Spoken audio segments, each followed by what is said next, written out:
नववर्ष, नवा संकल्प. कसा असेल राजकीय संघर्ष? 7 पक्ष, 7 शहराध्यक्ष. खुली चर्चा, तीही निष्पक्ष.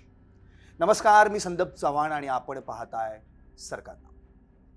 अर्थात हे जे नववर्ष आणि नववर्षात नवी आव्हानं आहेत राजकीय पक्षांसमोर आणि राजकीय नेत्यांसमोर सुद्धा, आणि ही नवी आव्हानं पेलताना निश्चितच संघर्ष हा होणारच. त्यामुळे नेमकं पुण्यात जे पक्ष आहेत त्या पक्षांच्या शहराध्यक्षांची स्ट्रॅटेजी काय असणार आहे हा सांगणारा एक भूमिकेचा भाग आपण या कार्यक्रमाच्या माध्यमातून तुमच्यापर्यंत पोहोचवतोय. त्यामुळे कार्यक्रमाचं नाव आहे 7 पक्ष 7 शहराध्यक्ष. आणि आज आपल्या स्टुडिओमध्ये आलेले आहेत शिवसेना उद्धव बाळासाहेब ठाकरे गटाचे पुणे शहर प्रमुख संजय मोरे. मोरे साहेब, आपलं सरकारनामातर्फे हार्दिक स्वागत. नमस्कार. आणि नववर्षाच्या हार्दिक शुभेच्छा देतील तुम्हालाही शुभेच्छा. खरं तर नववर्ष आहे, नवी आव्हानं आहेत, नवा संघर्ष तुमच्या समोर उभा आहे तुमच्या पक्षाच्या माध्यमातून, आणि तुम्हाला स्वतः एक शहराध्यक्ष म्हणून इतरांना, इतर पक्षांना तोंड द्यायचं आहे यावेळी. तर या परिस्थितीमध्ये नेमकं नववर्ष आणि नव्या निवडणुका देखील होऊ घातलेल्या आहेत. त्यामध्ये लोकसभा, नंतर टप्प्याटप्प्यानं विधानसभा येतील, नंतर आणखी पुढचा टप्पा महानगरपालिकेचा असेल. तर पहिल्यांदा आपण लोकसभेबद्दल बोलूयात. खरं तर 1952 पासून सार्वत्रिक निवडणुका देशामध्ये सुरू झाल्या.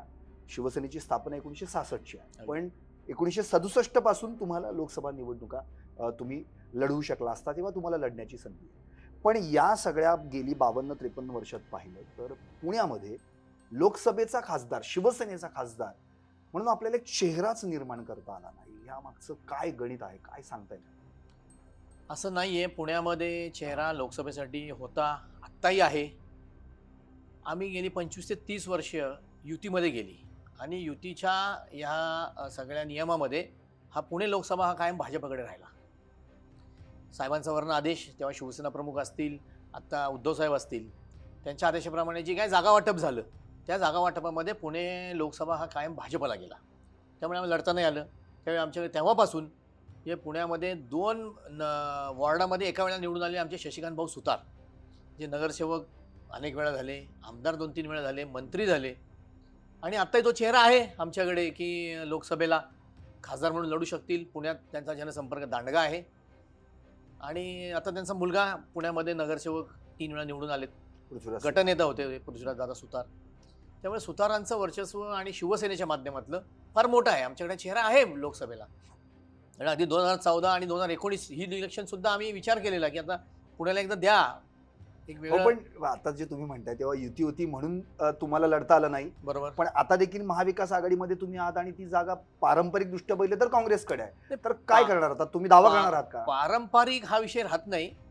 पुण्यामध्ये जशी ज्या प्रकारे पक्षाची ताकद असते त्या दृष्टिकोनातून बघितलं जातं की जागा ही कोणाकडे जावी. त्यांचेही 9 नगरसेवक आहेत, आमचे 10 होते, त्यातला एक आमचा तिकडे शिंदेकडे गेला. आमचेही 9 नगरसेवक आहेत, त्यांचेही 9 आहेत. पण मतदानाची टक्केवारी पाहिली तर ती आमची जास्त आहे. ती विधानसभेला जास्ती आहे, महानगरपालिकेला जास्ती आहे. आणि राहिला प्रश्न कार्यकर्ते वगैरे, तर तो आमचे जे संघटनात्मक बांधणी आहे पुणे शहरामध्ये फार जबरदस्त आहे.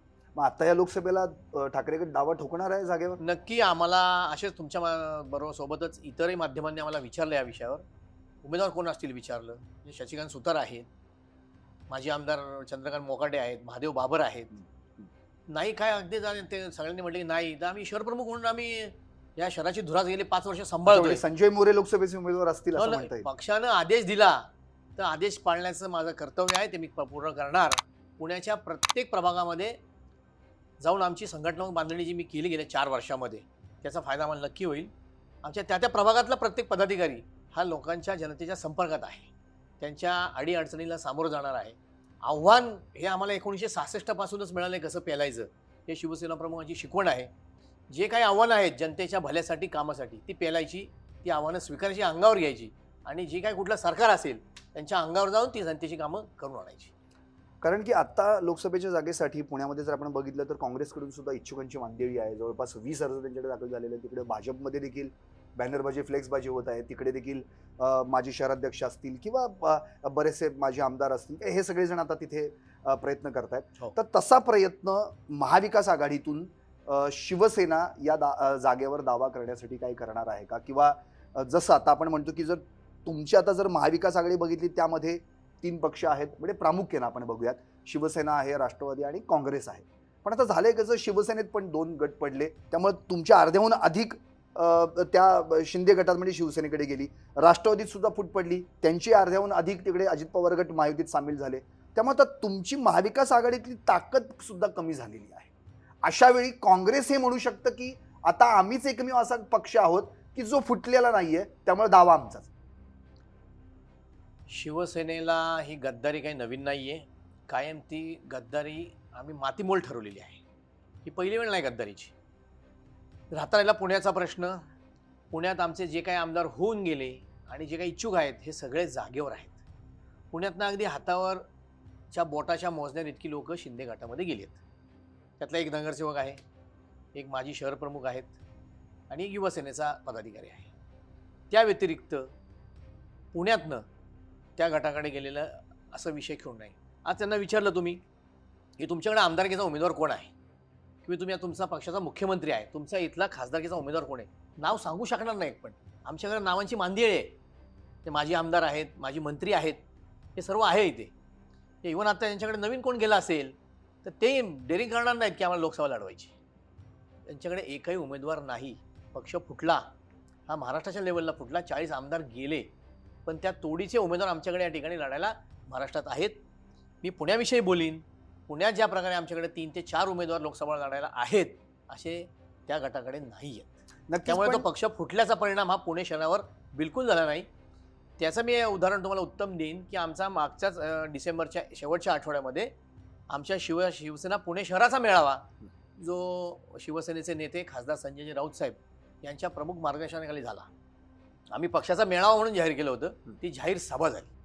तर ती ताकद जी काय ती त्या सभेमध्ये दिसली. त्या ग्राउंडवर आजपर्यंतचा इतिहास होता की कुठल्याच पक्षाला त्या ग्राउंडवर गर्दी करता आली नव्हती. ती आम्ही यशस्वीपणे गर्दी करून दाखवली. जागा आम्हाला पुरली नाही ती. तेवढा मोठा यशस्वी मेळावा आमचा या ठिकाणी पुणे शहरात पार पडला.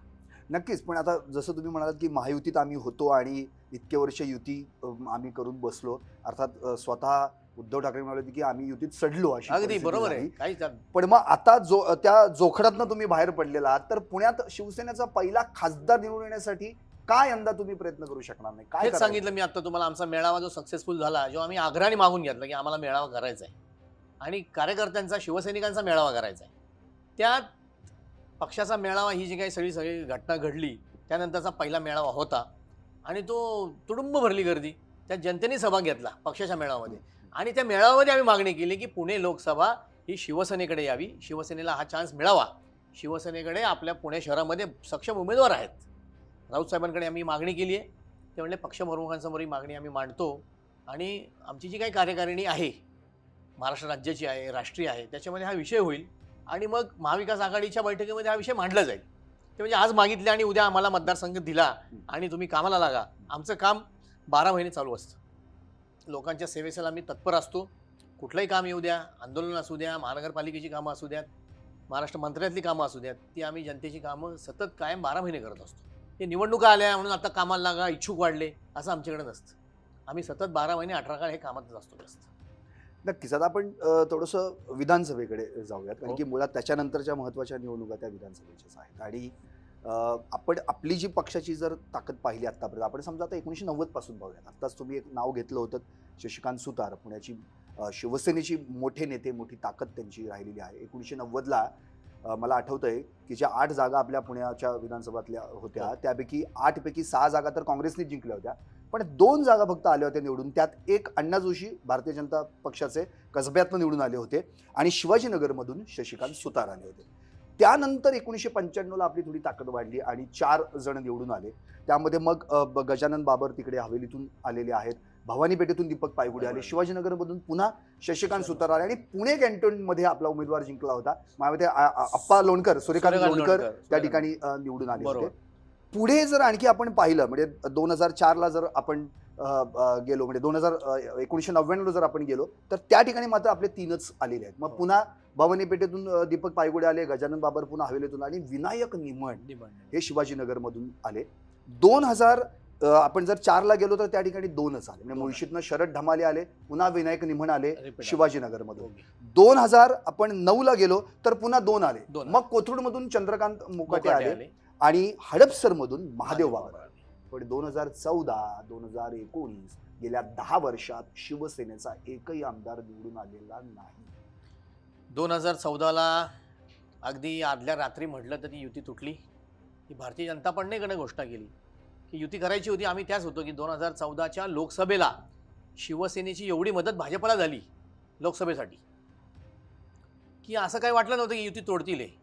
पण त्यांना एवढा कॉन्फिडन्स निर्माण झाला की आता युती तोडून आम्ही फक्त भाजप आणि फक्त भाजपचाच मुख्यमंत्री करायचा आणि स्वबळावर सत्ता आणायची. आम्ही स्वबळावरच लढलो. कधीही एकट्याच्या जीवावर एवढे आमचे आमदार आले नव्हते. स्वबळावर 63 आमदार उद्धव साहेबांनी चमत्कार करून दाखवला आणि निवडून आणले. उद्धव साहेबांच्या नेतृत्वाखाली ही निवडणूक झाली आणि कधी नव्हे ते 63 आमदार आले. हा फार मोठा विजय होता. पण त्यात पुण्याचं काही श्रेय नव्हतं. पुण्याचं नव्हतं. त्यावेळी जे काही वातावरण तयार झालं पुण्याकडे थोडं पक्षाचं महाराष्ट्रामध्ये फार मोठे दौरे होते उद्धव साहेबांचे. पुण्यामध्ये त्या मानाने सभा आम्हाला मिळाली नाही.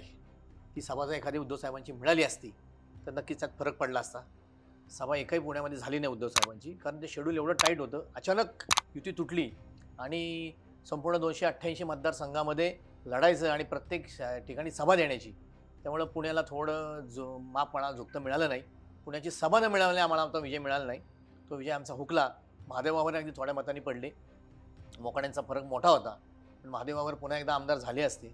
वडगाव शिरीचा आमचा उमेदवार फक्त 5,000 पडला. अगदी थोड्या मतानं पडला. उमेदवार नव्हते किंवा आम्ही विधानसभा लढलो नाही, सगळ्या विधानसभा लढलो. पण थोड्या तितक्या मतांनी काय आमचे मतदारसंघ हे गेले. परंतु 2019ला पुन्हा एकदा युती झाली. पण त्यावेळी सर्व आमदार भाजपचे असल्यामुळे आणि युतीच्या ह्याच्यामध्ये ठरलं की जे विद्यमान आमदार ज्या ठिकाणी आहेत ते त्या पक्षाला लढायचे. म्हणून 2019ला आम्हाला पुणे शहरामध्ये लढायला एकही विधानसभा मिळाला नाही. आम्ही इमान एतबारे भाजपचं काम केलं. त्यांचे 6 आमदार निवडून आले. आमची सोबत होती. त्यामुळे पुन्हा आम्ही सत्तेमध्ये जायचं होतं. पण अनेक घडामोडी घडल्या आणि सत्ता वेगळ्या प्रकारे स्थापन झाली. त्याला भाजप कारणीभूतच आहे. ज्या काही आणाभाका घेतल्या होत्या मातोश्रीवर त्याविषयी ते तत्पर राहिले नाहीत. शब्द बदलला आणि सरकार बदललं. नक्कीच. आत्ता जे आपण सगळी जी शिवसेनेच्या मोठ्या नेत्यांची नावं घेतली, म्हणजे गजानन बाबर असतील जे 2 वेळा हवेलीतून निवडून आले, एकदा मावळचे खासदार देखील झाले, ते अर्थात त्या आता हयात नाहीयेत. विनायक निमण असतील, 2दा शिवाजीनगरमधून आमदार झाले होते, तेही आता हयात नाहीयेत.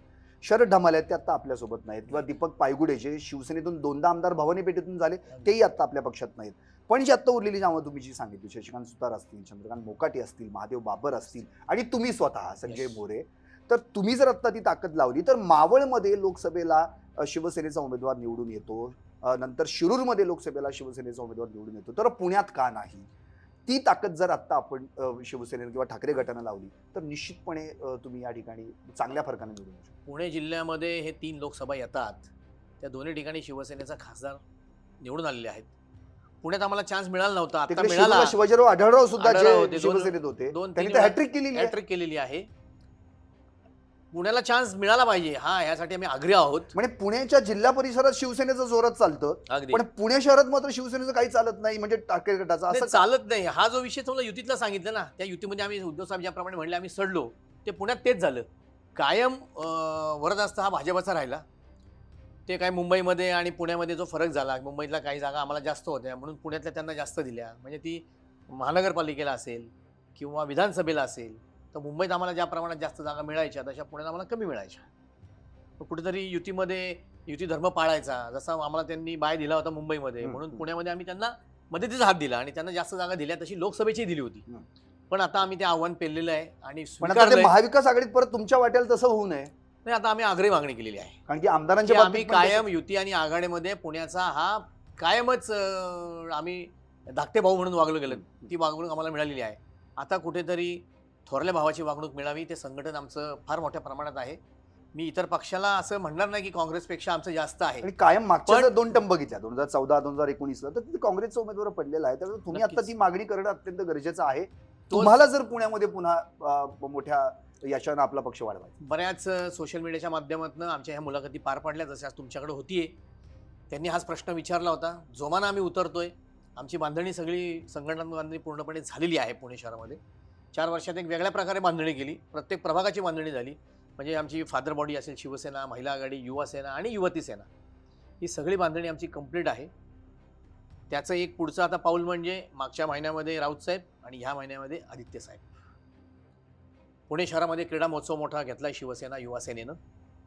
त्याच्या व्हिजिटसाठी येत आहेत आणि 21 तारखेला त्या विषयावर एक सभा आहे. तो विचार सभा, जाहीर सभा आम्ही मेळावा म्हणून घेतोय. त्या मेळाव्यामध्ये सुद्धा आम्हाला आदित्य साहेब त्याविषयी मार्गदर्शन करतील. नक्कीच. आम्ही शहरातलं वातावरण त्यामुळे मुंबईतल्या नेते पुण्यामध्ये ओघ वाढलाय. जशी आम्ही लोकसभेची मागणी केली, मग त्या पहिला शब्द आम्हाला राऊत साहेबांनी दिला, मी येतोय, तुम्ही चांगली मागणी केलीत. नंतर हाच विषय आम्ही आदित्य साहेब ठाकरे यांच्याकडे मांडला. त्यांनी होकार दिला आणि या 21 तारखेला आदित्य साहेबांचं आगमन पुणे शहरामध्ये होतं. नक्कीच त्याविषयी मध्यवर्ती भागामध्ये मेळावा होईल त्यांच्यासोबतही. अच्छा, म्हणजे एकंदरीत त्याची काय स्ट्रॅटेजी असणार आहे, कशा पद्धतीनं इथं तुम्हाला बूस्ट मिळणार आहे, नेमकं काय करणार, कशा पद्धतीचं मार्गदर्शन असणार? आता लोकसभा लेवलला आम्ही पहिल्यांदाच उतरतोय. त्याविषयी संपूर्ण 48 लोकसभेमध्ये आदित्य साहेब फिरतायत. अनेक ठिकाणी त्यांच्या सभा झाल्या. त्या अनुषंगानं पुण्यातली सभा होती. पुण्यातली लोकसभा कशी लढवली जावी, आत्ता आपलं योगदान काय आहे, संघटनात्मक बांधणी काय आहे, नगरसेवक किती आहेत, याची संपूर्ण माहिती त्यांच्यापाशी आहे. अनेक वर्षापासून ते येत आहेत. आमच्या छोटेखानी सभागृहात आमच्या अनेक वेळा मिटिंग झाल्या. सर्व माहिती आम्ही त्यांच्यापर्यंत पोहोचवलेली आहे. त्या दृष्टीने आम्ही कामकाज चालू केलं आहे. प्रत्येक प्रभागामध्ये आपली ताकद कशी वाढेल, आमचा गटप्रमुख एक मतदार यादी घेऊन किती लोकांपर्यंत पोहोचू शकतो, इमारत प्रमुख म्हणून काय आहे, ही संकल्पना आम्ही मुंबईप्रमाणे पुण्याच्या धर्तीवर राबवलेली आहे. इमारत प्रमुख, इमारत प्रमुख त्या योगे एक पान पाटपोटचं असतं, ते पान त्या इमारत प्रमुखाकडे असतं. तेवढ्याच लोकांशी तो संपर्कात असतो आणि त्याचा रिपोर्ट तो सतत आमच्या पक्षाकडे, आमच्या शिवसेना भवन डेक्कनला सतत सादर केलेला असतो. म्हणजे आत्ताच तुम्ही नगरसेवकांचा विषय निघाला म्हणून तो विषय घेऊ आणि मग परत एकदा उद्धवजींनी जो आज कॉन्फरन्समध्ये मुद्दा मांडला त्याकडे हो. आपण महानगरपालिकेचं जर आत्ता आपण आपलं बल बघितलं आपलं पक्षाचं, तर 2012ला आपल्याकडे 15 जागा होत्या आणि 2017ला त्या 5 कमी झाल्या आणि 10 पर्यंत आपण येऊन पोहोचलो. 41 प्रभाग 162 जागा आणि शिवसेनेच्या वाट्याला आल्या फक्त 10 जागा. 2017चा आपण म्हणतोय.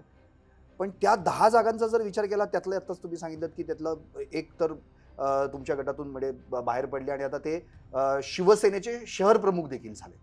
उरलेले 9 जण आहेत ते तरी आता आपल्यासोबत आहेत. नक्कीच. असं तुम्हाला काय वाटतं की आहेत का? म्हणजे मला कळलं म्हणजे आता मला असं म्हणायचं की जे 9 जण आहेत म्हणजे त्या 10 पैकी उद्या पुन्हा इनकमिंग आउटगोईंग हा जो काही प्रकार होणार आहे त्या प्रकारामध्ये काही तसं काही बदल होऊ शकतो? ज्यावेळी महाराष्ट्र राज्याचं मुख्यमंत्रीपद म्हणून एकनाथजी शिंदे यांनी घेतलं, त्यावेळी आमच्या 9चे 9 नगरसेवक इथे आहेत. तर आता असा काय फरक पडला आहे की 9च्या नगरसेवकांनी विचार बदलतील असं वाटतं तुम्हाला? बिलकुल नाही. माझे पदाधिकारी जे आहेत ते सगळे जागेवर आहेत. माझ्या पक्षानं घालून दिलेल्या नियमानुसार आम्ही काम या ठिकाणी करतोय. उद्धव साहेबांचे समर्थक, शिवसेनेचे समर्थक, जी मुख्य शिवसेना आमचीच आहे, ते समर्थक म्हणून ते काम पुणे शहरामध्ये करतायत. पण असं कुठेही व्हायबल आमचे कोणी झालेलं नाहीये. 9 नगरसेवक एका जागेवर सगळे आहेत.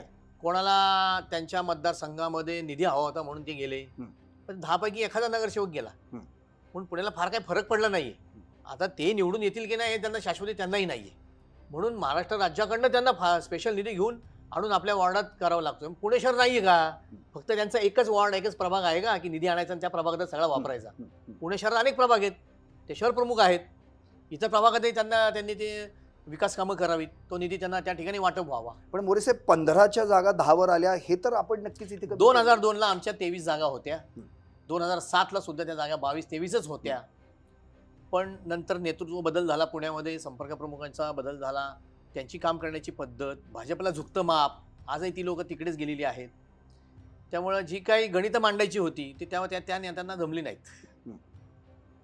पक्षाचं संघटन तेच आहे. तेव्हा जे होतं 2002ला, 7ला, 12ला, आजही तेच आहे. आता मार्गदर्शन करणारे नेते बदललेत. राऊत साहेबांनी पुण्यात लक्ष घातलंय. त्यामुळे येणाऱ्या महानगरपालिकेमध्ये शिवसेनेशिवाय पुण्याचा महापौर होणार नाही, नव्हे तर शिवसेनेचाच महापौर होईल याची मला खात्री आहे. म्हणजे 10च्या ज्या जागा आहेत त्याच्या आता निश्चितपणे वाढ होणार आहे. 100% होणार वाढ. आणि जसं भाजप म्हणते की आपकी बार 100 पार, म्हणजे तिकडे तर केंद्रात 400 पार म्हणते, इथं पण ते आता 100 पार म्हणतायत. आपण काय असं काय आकडा देऊ शकाल का जेणेकरून महाविकास आघाडीमध्ये लढायचे जागा वाटप आहे? 98 नगरसेवक आणताना सुद्धा त्यांनी काय स्ट्रॅटेजी वापरली होती हे तुम्हाला माहिती आहे. हे आता जाहीर बोलणं उचित नाहीये. अनेक लोकांना मी त्या निवडणुकीच्या माध्यमातून अनेकांना भेटलो. कशा प्रकारे निवडणूक जिंकली गेली, लढली गेली, पैशाचा पाऊस कसा पाडला गेला, हे फार दिल्ली ते गल्ली पैसे वाटप चालू आहे. लोकांना आमिषं दाखवली जात आहेत. इव्हन आत्ताची कसब्याची पोटनिवडणूक बघा, जे आम्हाला कॉन्फिडन्स होता की 25,000च्या लीडने आपलं सीट येणार महाविकास आघाडीचं, ते 15वर आलं. शेवटच्या आठवड्यामध्ये त्यांच्या आघाडीच्या सर्व पक्षांनी येऊन पैशाचा महापूर केला अक्षरशः, पण तरीही महाविकास आघाडीचाच उमेदवार निवडून आला. त्यात शिवसेनेचा मोलाचा वाटा होता. आदित्य साहेबांचा जो दौरा झाला, ती रॅली झाली, ते पुण्यातलं वातावरण, कसब्यातलं वातावरण एकदम भारून गेलं आणि तो विजय मिळाला. जनता हे सगळी उलतापलत झाल्यानंतर जी उद्धव साहेबांच्या विचारानं प्रेरित झालेली होती, महाविकास आघाडीच्या बरोबर होती, ती पहिली निवडणूक आम्ही जिंकून दाखवली. हे निवडणुका पुढे ढकलण्याचं कारणच हे आहे महानगरपालिकेच्या. त्यांना भीती वाटते त्यांना की महानगरपालिकेची निवडणूक आता घेऊ. जे उद्धव साहेबांसाठी जे वातावरण तयार झाले सरकार बदलल्यामुळं, ज्या प्रकारे सरकार पाडलं गेलं आणि उद्धव साहेबांची अवहेलना केली, शिवसेना फोडली गेली, सगळ्या तपास यंत्रणा केंद्राच्या ह्या आमच्या आमदारांच्या मागे लागल्या आणि म्हणून हे सगळे आमचे आमदार पळाले. ते सुद्धा एकनाथ शिंदेपासून ते शेवटच्या 40व्या आमदारापर्यंत प्रत्येकाच्या फायली काढून घेतल्या. तू तर इथे चुकलाय, तू आता नाही एकदम तुरुंगात टाकू, या धमकीने पक्ष फोडलाय. ते अगदी की उद्धव साहेबांचं नेतृत्व चांगलं नाही म्हणून गेले असं नाही आहे. 2019ची निवडणूक उद्धव साहेबांच्या नेतृत्वाखाली लढली आणि ते आमदार निवडून आले होते. मोरे साहेब, म्हणजे लोकसभा आणि विधानसभेची जी काही आता इलेक्शन्स आहेत त्याची जबाबदारी एक शहर प्रमुख या नात्याने तुमच्यावर खांद्यावर तर आहेच. नक्की. पण महापालिका जेव्हा निवडणुका लागतील तेव्हा तुमच्या खांद्यावरती प्रचंड मोठी जबाबदारी असणार आणि तुम्ही पुण्याचे शहर प्रमुख आहात. अगदी. आत्ता ज्या आपण आपल्या 10 जागांचा जर विचार केला तर येरवडा आहे, तिथून 3 जागा निवडून आल्या, आपल्या 3 नगरसेवक निवडून आले आणि जो मोहम्मदवाडी कौसरबाग इथून 2. हो. बाकीच्या ठिकाणी जर आपण बघितलं तर मयूर कॉलनी, डहाणूकर कॉलनी आहे किंवा ती रास्तापेठ, सोमवार पेठ आहे, भवानी पेठ आहे, रविवार पेठ आहे आणि अप्पर सुपर इंदिरानगर आहे आणि कोंढवा बुद्रुक येवलेवाडी, इथे एक जण निवडून आले. 41 प्रभागापैकी 7च प्रभागांमध्ये आपले नगरसेवक निवडून आले. उरलेल्या 34 प्रभागात एकही सैनिक, शिवसैनिक किंवा नगरसेवक निवडून आला नाही. मग 34 प्रभागामध्ये त्यावेळेचं संघटन कमी पडलं का, बांधणी कमी पडली का? तर आता ती कशी स्ट्रॅटेजी करता येईल, काय वाटतं? त्यावेळी जे काही संघटन 2017मध्ये होतं त्याच्यापेक्षा वेगळी रणनीती आम्ही यावेळी आखलेली आहे. तो जो काही पराभव झाला आणि आमचे 22 नगरसेवक अगदी थोड्या मिनिटांनी पडले होते 2017च्या निवडणुकीमध्ये. ज्या तुम्ही कौसरबागेचं उदाहरण दिलं, तिथे 2 आले, इतर 2 अगदी थोड्या मतानं गेलं. जे विद्यमान आमदारांच्या मातोशी उभ्या होत्या, अगदी थोड्या मतानं ते सीट गेलं. तिथे असाच पैशाचा महापौर, दिल्लीचे नेते महानगरपालिकेच्या निवडणुकीला प्रभागात येतात प्रचार करायला. ठीक आहे, त्यांच्या पक्षाची ते धोरण आहे, मान्य आहे. परंतु इतकी घाबरगुंडी उडते या लोकांची, भारतीय जनता पार्टीची, पुणे शहरामध्ये नाही महाराष्ट्रामध्ये, की प्रत्येक निवडणुकीला केंद्राचा मंत्रीच येतो, गृहमंत्री पुण्यामध्ये येतात. इतकी निवडणूक ते अगदी युद्ध लढल्यासारखी करतात. हे लोकांचा सहानुभूती, या लोकांची मतं आपल्या बाजूने घ्यायची आहेत की लढाई लढल्यासारखी ती निवडणूक लढवायची, हा त्यांचा प्रश्न आहे. पण तुम्ही जे म्हटलात आमची आकडेवारी ही जी 2017मध्ये आमची कमी आली, 10 आली, मान्य आहे. त्यावेळीची स्ट्रॅटेजी, युती तुटली होती तेव्हा, पण आमची महानगरपालिका युती झालेलीच नव्हती. आम्ही एकटे लढलो होतो, परंतु ओव्हर कॉन्फिडन्स त्यावेळेच्या नेत्यांना झाला असेल आणि त्यातनं आमचा पराभव झाला. पण त्यानंतरची आमची रणनीती आखली गेली. ते मुंबईपासून ते पुण्यापर्यंत जी काही असावी मुंबईच्या धर्तीवर तशी आखली आहे. आमचे उमेदवार काही आम्ही फिक्स केलेले आहेत. त्यांना ताकद कशा प्रकारे दिली पाहिजे, प्रभागातली मतं कुठल्या कोपऱ्यामध्ये आपली कमी पडली गेली, त्या जनतेपर्यंत आपण कसं पोचायचं, त्यांना कसं पटवून द्यायचं की इतके नगरसेवक तुम्ही निवडून दिली, पण तुमची कामं ही कुठली राहिली. जर शिवसेनेचा उमेदवार तुम्ही या ठिकाणी निवडून दिला असता तर तुमची ही कामं आम्ही केली असती. अगदी महापालिकेत वाढलेल्या टॅक्सपासून तर त्यांच्या प्रभागातल्या घरामध्ये नळ आणि ड्रेनेज लाईन सुद्धा आजपर्यंत नीट नाहीये, रस्त्यातले खड्डे नक्की. आता तुम्ही जो उल्लेख केला, जे 10 जण निवडून आलेत ना, त्यात सुद्धा असे काही नगरसेवक आहेत ते 2-2, 3-3 टर्म वेळा निवडून आलेले आहेत. म्हणजे येरवडा तर बालेकिल्लाच राहिलेला आहे तुमचा. तिथे 4 पैकी 3 जागा तर तुम्हाला मिळाल्या. 4थी सीट आमचा अगदी नॉमिनल मताने. पण उरलेले जे 34 प्रभाग आहेत त्यामध्ये आपल्याला एक किमान प्रत्येक प्रभागात एक जागा जर मिळवता आली असती तर 44-45 पर्यंतचा आकडा तुम्हाला. त्यावेळी मी शहर प्रमुख नव्हतो, त्यावेळेच्या नेत्यांनी काय केलं, काय नाही केलं, कुठे चुकले, पण पुढच्या वाच्यता करणं योग्य नाही. ते त्यांच्या पद्धतीने लढले, त्यांनी एवढं यश संपादन केलं. त्याच्या आधी मोठं यश होतं, नेते बदलत गेले, जबाबदाऱ्या बदलत गेल्या.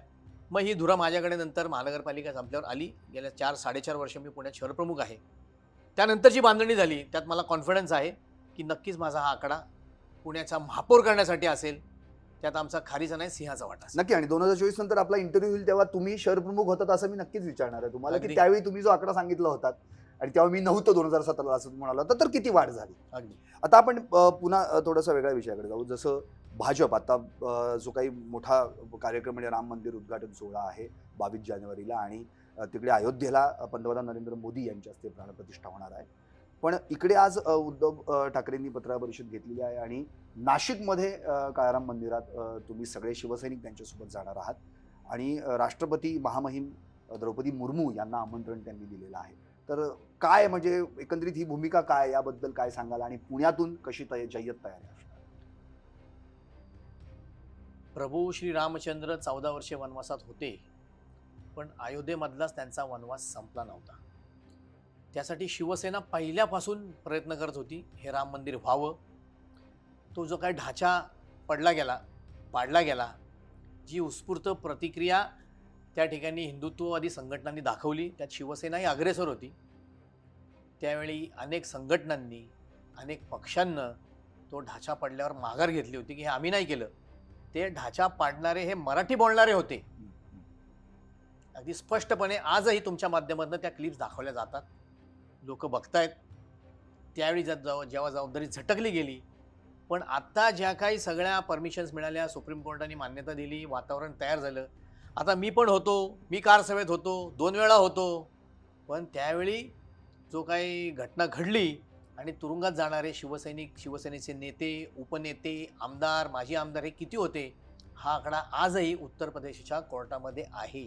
त्या खंडपीठामध्ये जी काही ती केस लढली गेली, त्यातनं राऊत साहेबांपासून तर अनेक आमदार, उपनेते, नेते हे सगळेच होते. या मी होतो त्यावेळी मी म्हणणाऱ्यांचं वय काय होतं, एक फोटो त्यांनी दाखवावा. आमच्याकडे अनेक फोटो आहेत. पुण्यातले अनेक कारसेवक शेकडोच्या संख्येने आहेत. त्यांनी त्यातले तिकडच्या विटा आणल्यात आठवणीसाठी. आज आम्ही तो मेळावा घेतोय येत्या दिवसामध्ये आणि ते सगळे कारसेवक आम्ही एकत्र करतोय, शिवसेनेचे खास. अच्छा, ते राम मंदिर व्हावं ही शिवसेना प्रमुख पासून ते आज शेवटच्या सैनिकापर्यंत इच्छा आहे की राम मंदिर व्हावं. त्यासाठी प्रयत्न शिवसेना प्रमुखांनी केले, उद्धव साहेबांनी केले. बऱ्याच वर्ष तो विषय मागे पडला होता. पहिले मंदिर फिर सरकार ही जी घोषणा उद्धव ठाकरे साहेबांनी दिली, त्यातनं हा विषय वाढत गेला. पंतप्रधानांनी त्याच्यावर एक वक्तव्य पण केलं होतं, धीर धरा, हे होईल. तुम्ही मॅनेज केलं का काय केलं आम्हाला माहीत नाही, पण आमची जी इच्छाशक्ती फार दांडगी होती, लोकांची होती, ती कुठेतरी फळाला आली. सुप्रीम कोर्टानं निकाल दिला, तिकडे मशीद बांधायला जागा दिली, हे सगळं जमून आलं. बरं, त्या मशीद पण होती, मंदिरही होते. हे मंदिर व्हावं ही प्रत्येक हिंदुस्थानातली प्रत्येक माणसाची इच्छा आहे. हे मंदिर व्हावं. फार मोठा त्या ठिकाणी सोहळा होतोय. त्या सोहळ्याचे आम्ही अनेक वेळा अयोध्येला आम्ही जाऊन आलो. उद्धव साहेबांवर आम्ही आरती केली, त्या तीरावर, शरयू तीरावर मंदिरामध्ये आम्ही जाऊन आलो, दर्शन घेतले 2-3 वेळा. 2 वेळा दौरे झालेत. उद्धव साहेबांमुळे आम्हाला अयोध्या बघायला मिळाली. आम्ही कधी अयोध्येला गेलो नव्हतो. त्यावेळी तर मी लहान होतो खूप, की अयोध्या कारसेवेत सहभागी होता नाही, खूप लहान होतो. घरनं बाहेर पडणं मुश्किल होतं. मग आता नाशिकला गोदावरी तीरी आरती होणार. नाशिकला गोदावरी तीरी आरती आहे. काळाराम मंदिरामध्ये त्या ठिकाणी मंदिरात दर्शन आहे. उद्धव साहेबांनी आजच महामहिम राष्ट्रपती यांना निमंत्रण दिलंय. खरं तर अयोध्येला सुद्धा महामहिम राष्ट्रपतींना निमंत्रण द्यायला हवं होतं. देशाच्या सर्वोच्च ते पद आहे, त्यांना बाजूला ठेवून एकच व्यक्तींना इथं नाचवलं जातंय पक्षाच्या वतीनं. हा काही पक्षाचा कार्यक्रम नाही, हा देशाचा कार्यक्रम आहे. ही आपली अस्मिता आहे. राम मंदिर म्हणजे हिंदुस्थानाची अस्मिता आहे, ती टिकावी, राम मंदिर व्हावं. हा फार मोठा इतिहास, त्याला म्हणजे खूप वर्ष लोटली गेली आणि ते होतंय. कुठेतरी मंदिर उभं राहते. फार आनंद आहे त्या अवस्थेत, मनस्वी आनंद आहे. प्रत्येक शिवसैनिकाला, प्रत्येक नागरिकाला आनंद आहे. काळाराम मंदिरामध्ये म्हणून तिकडे सगळ्याच पक्षाची गर्दी करण्यापेक्षा उद्धव साहेबांनी नवीन शक्कल लढवली की आपण नाशिकच्या तीरावर ती आरती करू, गोदावरी तीर मंदिरामध्ये आपण दर्शन घेऊ. काळाराम मंदिर आहे. हा कुठेतरी आम्ही पक्षाने आखलेला एक नवीन कार्यक्रम होता. पण 23ला तुमचं लगेच चिंतन शिबिर पण आहे नाशिक. आहे नाशिकला, दोन्ही गोष्टी आहेत.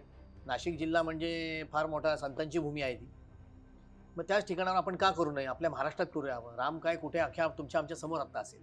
तुमच्या मनामध्ये राम आहे, माझ्या मनामध्ये राम आहे. अयोध्येला आरती केली काय आणि इथे नाशिकला केली काय? तिकडे पंतप्रधान करतायत, इकडे आमचे पंतप्रधान करतायत उद्धव साहेब. अच्छा, नक्कीच. आणि आता एक शेवटचा मुद्दा जो अत्यंत महत्त्वाचा, जो आत्ता सत्ता संघर्षाचा निकाल जो लागला आणि त्या निकालामध्ये विधानसभा अध्यक्ष राहुल नार्वेकरांनी जो निर्णय दिला की शिवसेना हा पक्ष शिंदेंचा, एकनाथ शिंदेंचाच आहे आणि म्हणजे कोण अपात्र तर सगळेच पात्र असं म्हटले आणि शिवसेना मात्र तिकडे एकनाथ शिंदेंकडे त्याला अधिकृत मान्यता देण्यात आली, त्यांच्या गटाला.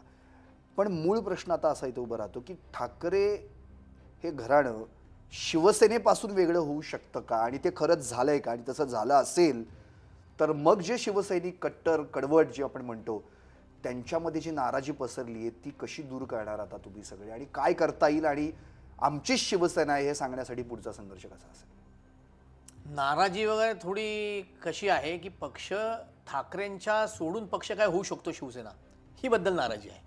आमच्या पक्षामध्ये किंवा ठाकरे समर्थकांमध्ये कुठली नाराजी अशी ठाकरेंविषयी किंवा आमच्याविषयी नाही आहे. हा जो काय अध्यक्षांनी निकाल दिला आहे त्याविषयी नाराजी आहे. कुठेतरी गल्लत होती आहे की नाराजीचा विषय कुठल्या प्रकारे हाताळला जावा. नाराजी अध्यक्षांवर आहे, भाजपवर आहे आणि गद्दारांवर आहे. हे नुसते शिवसैनिकांची काय तर नाही, तमाम जनतेची महाराष्ट्रातली नाराजी आहे. ती अनेक वेळा अनेक कार्यक्रमांमधनं अनेक सभेमधनं ती उफाळून आली आहे, मीडियासमोर आली आहे, सभेतनं आली आहे, घोषणात्मधनं आली आहे, आंदोलनातनं आली आहे. ही नाराजी कायम ह्या भारतीय जनता पार्टीवर राहणारच आहे. कारण शिवसेना संपवण्याचा त्यांनी बऱ्याच वेळा प्रयत्न केला, हे आजपर्यंत कुठल्याच पक्षाला जमलेलं कारण की नाही आता आणि तुम्ही जमणार शहर नाही. प्रमुख म्हणून मोरेसाहेब संपूर्ण पुण्यामध्ये फिरत असता, जुने जाणते शिवसैनिक तुम्हाला भेटत असतील. जेव्हा त्यांनी ही प्रत्यक्षात निकालाची भूमिका बघितली की अरे आपला पक्ष गेला, म्हणजे ठाकरेंकडून पक्ष तर गेलाच आणि आपण ज्या पक्षात त्या पक्षापासून आता आपल्याला फारकत घ्यायला लागतीये, तर ती नाराजी कधी त्यांनी व्यक्त केली आहे का? काय त्यांच्याबद्दल काय बोलले? विधानसभा अध्यक्षांनी निकाल दिला म्हणजे हा फायनल निकाल आहे असं नाही. सर्वोच्च न्यायालय आहे, जनतेचं न्यायालय आहे. जनता जे ठरवेल त्याच्याकडे तो पक्ष जाईल. नव्हे आता तो आमच्याकडेच आहे पक्ष. लोकप्रतिनिधी जर ठरवत असतील, अशा संख्याबळावर जर ठरवत असेल पक्ष, तर हे चुकीचं आहे. भारताची जी राज्यघटना आहे, जे संविधान आहे, त्याच्या माध्यमातून पक्ष ज्याच्याकडे आहे ते खरं पक्ष. लोकप्रतिनिधी येतात जातात, निवडून येतात, पडतात. मग पडलेले लोक ठरवणार का पक्ष कोणाचा आहे? पक्षानं जे काही पदाधिकारी निर्माण केलेत, शिवसेना नेते, उपनेते, जिल्हा प्रमुख, हे जी यंत्रणा आमची शाखाप्रमुखपर्यंत आहे, जी पदरचना सगळी आहे, ते पक्ष असतो. म्हणजे आता थोडक्यात न्याय ह्या न्याय जनता देणार असं? न्याय जनता देणार. सर्वोच्च न्यायालय आहे, मग जनता आहे. जनतेचे न्यायालय आहे ना 2 वेळा. आम्हाला या निवडणूक आहे, पुढची आहे, लागोपाठ हे वर्ष निवडणुकीच आहे. म्हणजे जनताच ठरवेल की आता शिवसेना कुणाची असं? ह्या मार्च एप्रिल पासून हे न्यायालय सुरू होईल जनतेचं. अच्छा. त्याच्या आधी आम्ही सर्वोच्च न्यायालयामध्ये अपील करतोय. नव्हे आता झालं पण असेल. हे खोटं नाटक करून कुठेतरी काहीतरी एक न्यूज काढायची आणि त्याच्यावर प्रोपोगंडा मोठा करायचा, ही भाजपची जुनी रणनीती आहे. ती कायम टिकत नसते.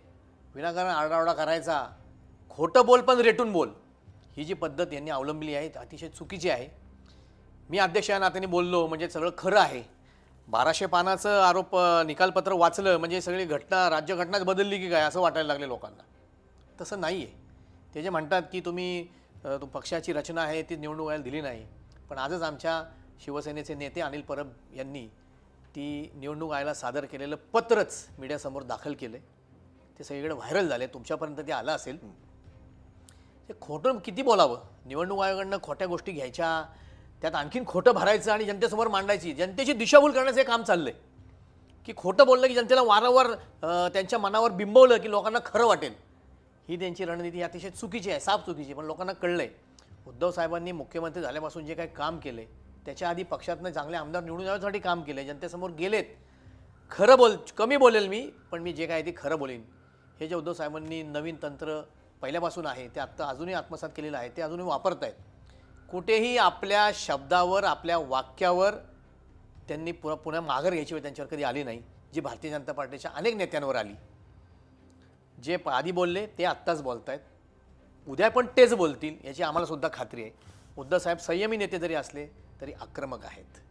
बोलण्यात तुम्ही समोरासमोर बसा असं आणि त्यांनी आव्हान केलं, पण भाजपचा एका नेता समोरासमोर बसायला मीडियासमोर येत नाही. पण हे जे काय त्यांनी नीती अवलंबली हे साप खोटी आहे. खोटं खोटं खोटं खोटं सगळं जनतेसमोर मांडले.